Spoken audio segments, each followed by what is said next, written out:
Idineklara ng persona non grata ang Prime Water Infrastructure Corporation sa lungsod ng San Jose del Monte matapos itong aprubahan ng Sangguniang Panlungsod sa kanilang 53rd regular session nitong Miyerkules, July 8. Ang nasabing Resolution number 2026-07-529 ay bunsod ng matagalang kapabayaan ng kumpanya sa operasyon at maintenance ng water system sa lungsod, kung saan ang kawalang aksyon na ito ay nagdulot ng malalang krisis at matagalang kawalan ng supply ng tubig, pagkasira sa mga kritikal na pasilidad at nagbigay ng banta sa kalusugan, kaligtasan at pangkalahatang kapakanan ng mga San Joseño. Ang may akda ng naturang resolusyon ay sina City Councilor Celso Francisco at City Councilor Nodi Concepcion. Nakasaad din sa resolusyon ang resulta ng inspeksyong isinagawa ng Technical Working Group kung saan 10 lamang sa 37 pumping station ang natuklasang gumagana. Ang iba ay tuluyan ng napabayaan at pinamahayan pa ng mga ahas. Bukod dito, nadiskubring hindi ligtas, mali ang pamamahala sa mga kemikal at sira ang takip ng isang storage tank na maaaring magdulot ng panganib sa kalusugan ng publiko.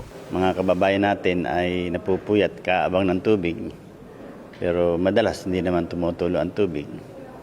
So, kaya naisip natin na magpasa ng isang resolution, anyway, resolution lang naman, na declaring the Prime Water Infrastructure Corporation to declare as non grata, persona non grata in the city of San Jose del Monte, para lang mapil din ng ating mga kababayan na hindi tayo humihinto kung paano susolusyonan ang problema sa tubig. In that way ay naipakita natin na dapat lang kasi pinagtiwalaan tayo ng taong bayan. Tayo ang boses ng taong bayan. Kung hindi tayo gagalaw, eh sayang naman yung tiwala at pagkakataon na binigay sa atin ng taong bayan.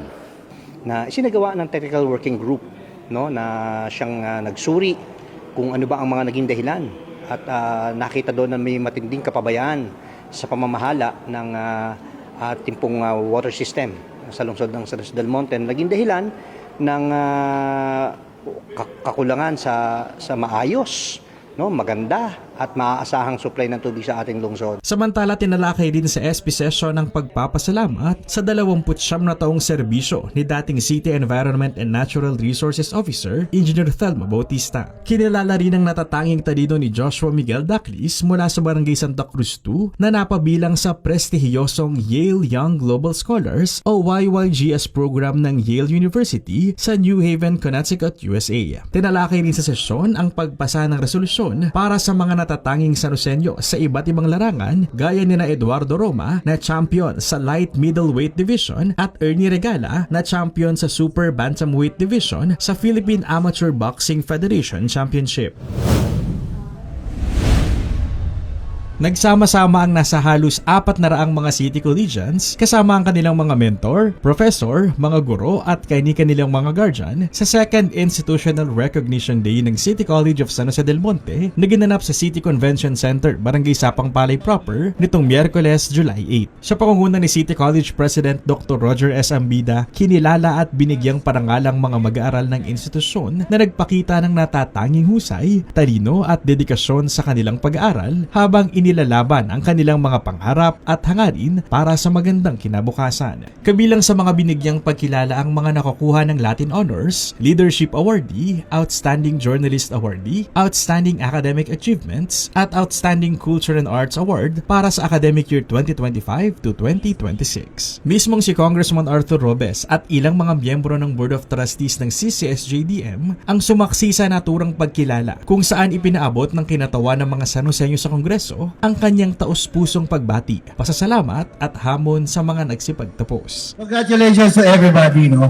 Alam nyo, natutuwa ako dahil sa patuloy na pagbibigay karangalan ng ating mga estudyanteng San Joseño doon sa mga mahihirap na ating mga kababayan ay unti-unti nagkakaroon ng katuparan ang kanilang pangarap, lalo na sa mga magulang, no?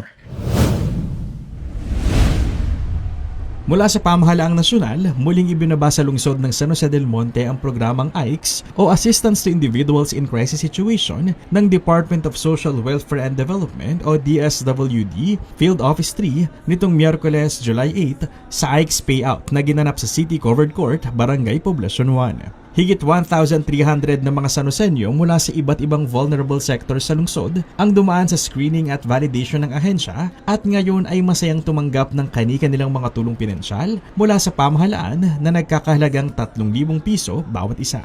Sa patuloy na pakikipag-ugnayan ng pamahalaang lungsod at sa pamamagitan ng City Social Welfare and Development Office o CSWDO sa mga programang nasyonal, partikular na sa DSWD, patuloy rin ang agos ng mga programa at pagpapalang tumutuwang sa pang-araw-araw na buhay ng pamilyang Sanjoseño.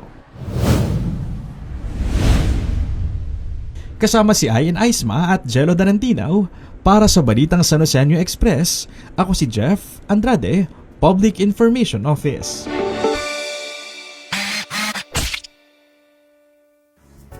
Yan ang mga kaganapan at detalyeng dapat alam mo sa Sanosenyo. Para sa napapanahong balita at impormasyon, doble aksyon at solusyon, mag-subscribe na sa mga official social media pages ng Pamahalang Lungsod ng San Jose del Monte, Bulacan. Maraming salamat, Arya Sanosenyo!